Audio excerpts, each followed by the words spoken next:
पूर्व सरकार थिबा समय रे अर्थात आपण मानकर बीजेडी सरकार थिबा समय रे आपण मानकर बोरवेल आवेदन करिवार प्रक्रियाटी जारी करा जायथिला उड़ीसा सरकार तरफ जहाँकि आपण मानकर आर्थिक वर्ष 23-24 रे लागू करा जायथिला। सेही समय रे आपण माने जानिथिबे केते तीव्र मात्रा रे खरा हुए। आपण माने जानिथिबे सेही सीजन रे कौनसी कृषक भाईना मानक पाखरे फुटी कौड़े टीवी न थाए। जहाँ भी घरे जिनसपत्र थिला ताकू बंधा पकईकी साहूकार पाखरु कि आपण मानकर जमीदार पाखरे बंधा पकईकी दी पैसा आनिकी बोरवेल को आवेदन करथिले।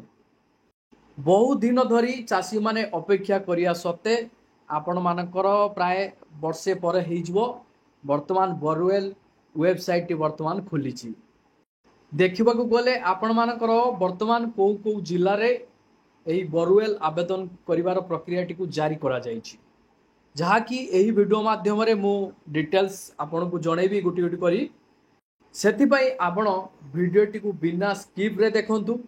वीडियो आरंभ करिया पूर्व आपण मानु कहि रखिबी आपण चैनल को सब्सक्राइब करूनाती वीडियो देखुचंती जहाँ फल रे मोर ओडिसा रो चासी भाई भौणी मानक पाखु वीडियो टी पहुंची पारुनी आ से जानी पारु नांती जो सरकार तरफ जो योजना आसूची जहाँ भी सुविधा सुजोग आसी तो आमर फायदा किछि नुह मोर ओडिसा चाषी भाई भौणी माने सरकार तरफ आर्थिक सहायता हो कि अन्य कौन दिगरे आपण मानकु सहायता मिलू सेथिपाई आपण वीडियो टी को प्रभु लाइक कर दियंतु। आपणकर गोटे लाइक आमको टिके उत्साहित करिवो बा आपणको पाई कोन असुविधा रहउची आमे वीडियो टी को आनी पारिबु। पूर्व सरकार थिबा समय रे आपण मानकु मो वीडियो माध्यम रे जणै थिली जे आपण माने केमिति कोन आवेदन करिवे जोटा कि आपण मानकर बोरवेल दुई प्रकार रहउची। तो बोरवेल दुई प्रकार कौन ना आपण मानकर क्लोस्टर डीप बोरवेल प्रोजेक्ट आ गुटे आपण मानकर डीप बोरवेल अर्थात सोलार प्रोजेक्ट। आपण मानकर उड़िया रे कहबा गले पुंजी गभीर जलकूप प्रकल्प आ गुटे आपण मानकर सौर चालित गभीर नलकूप प्रकल्प एई दुईटी बोरवेल रहिछि आपण मानकर उड़ीसा रे। आपण मानकर एई बोरवेल विद्युत केमिति संचालित हुए ना आपण मानकर ट्रांसफर माध्यम रे आ गुटे आपण मानकर सोलार माध्यम रे।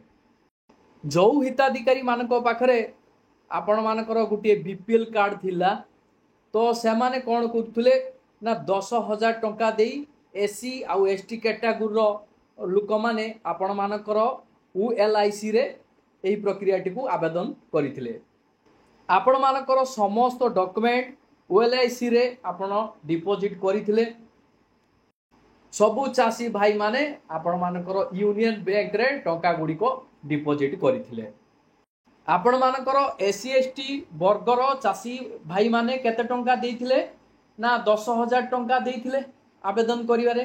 किंतु आपण मानकर सही समय रे जो माने ओबीसी जनरल वर्गर चाषी भाई भौणी माने थिले तो आपण देखंतु 20,000 टंका से माने बहन करिथिले। मु गुटिए कथा बुझी पारु नै तो चाष कामटा समस्तकर समान से ओबीसी हो कि से जनरल हो कि से एससी हो कि से एसटी हो समस्ते कामटा तो गोटे किंतु एई चाषी क्षेत्र रे सरकार एमिति काहे कि भेदभाव रखुचंती एपर्यंत मु बुझी पारुनी। मु सरकार को अनुरोध करूची तो आपणकर जेकोसी सेक्टर रही कि आपणकर चाकरी क्षेत्र रे आपण एससी कि एससी एसटी कि ओबीसी आपण एडा लागू कले चलिबो किंतु आपण मानकर ई चाष क्षेत्र रे काम क्षेत्र रे आपण कैटेगरी काहे रखिसंती एटा बहुत अन्याय करछंती सरकार। एहा प्रति आपण स्वर उत्तोलन करिवा दरकार। से कथा छाडंतु आसंतु मुख्य विषय वस्तु पर आलोचना करिवा। आपण मानकर ट्रांसफर बोरवेल किंबा आपण मानकर सोलार बोरवेल जहाँ भी आपण आवेदन करिसंती वर्तमान आपण मानकर पूरा करा जाईची झारसुगुड़ा जिल्लार लोअरकेला गुटे ब्लॉक रही आपण सेठारे देखिथिबे वर्तमान एही कार्य गुडी को संपादन सरीची। एही समय रे किछि ब्लॉक रे वर्तमान एहार कार्यकारी चालीची। मु आपण मानकु पूर्व वीडियो रे जणैथिली कि आपण मानकर एही प्रक्रिया एप्रिल रु मे मास मध्य रे हबो। एही सूचना टी मु सरकार ऑफिसर मानक पाखरु आनी आपण को वीडियो माध्यम रे जणैथिली। जहाँ भी वीडियो मु आपण मानकु प्रोवाइड करछि सब जेन्युइन वीडियो आपण मानकु प्रोवाइड करूछि। मु चाहेनी मोर ओडिशार प्रिय चाषी भाई भौणी माने हैरान ले पड़ंतु असुविधार पड़ंतु।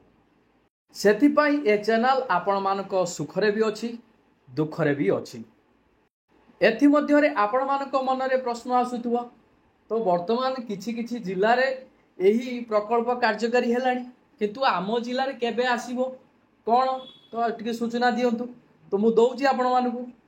जदि वर्तमान आपणक जिला मानकर ए प्रकल्प कार्यकारी न हुए तार ए जो ऑफिस रही आपण ऑफिस सहित जोगाजोग करेंगे। एमिति किछि सिस्टम वर्तमान बाहरी नहीं जहाँकि ऑनलाइन माध्यम आपण मानकु जणे हबो। तो जदि किछि ऑनलाइन माध्यम सूचना मिले कि किछि अपडेट रुहे मु सांगे सांगे आपण पई वीडियो प्रोवाइड कर देबी। आपण मानक पई सबुटु बेटर हबो जो कंपनी आपनक जिल्ला रे रहिछि जो ओएलएससी कंपनी सब रहिछि आपण सेही ऑफिस मानकर जाई टिके जोगाजोग करंतु।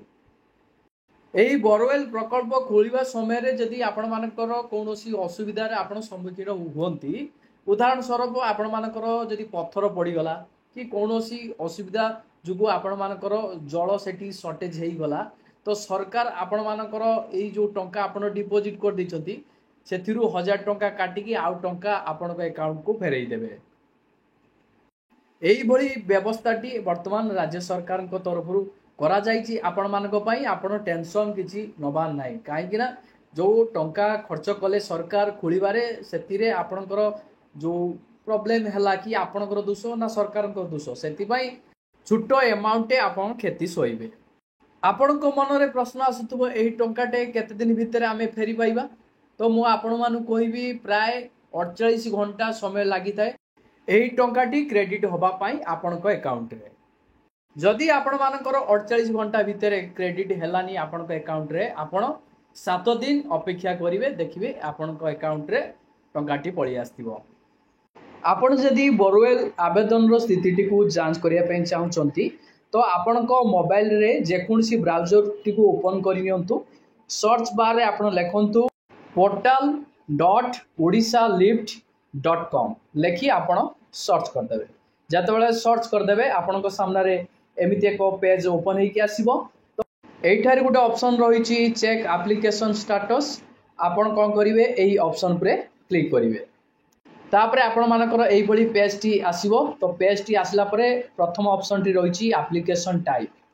तो आपण माने को टाइप रो बोरवेल आवेदन करिथिले तो एही एरो ऑप्शन पे क्लिक करी गोटे सिलेक्ट कर नेबे। सिलेक्ट कला परे आपण मानकर रजिस्ट्रेशन नंबर रहिछि तो आपण पाखरे जदि रजिस्ट्रेशन नंबर अछि ताले एही बॉक्स रे दियंतु जदि नाही ताले एही ऑप्शन टी को बाद दे दियंतु। तापरे आपण मानकर रहिछि मोबाइल नंबर आपण को मोबाइल नंबर टी एही बॉक्स रे दे दियंतु। तापरे आपण मानकर रहिछि गेट स्टेटस सेही ऑप्शन परे जते बडा आपण क्लिक करिवे आपण मानकर आवेदन स्थिति कोन रहिछि आपण जानि परिबे।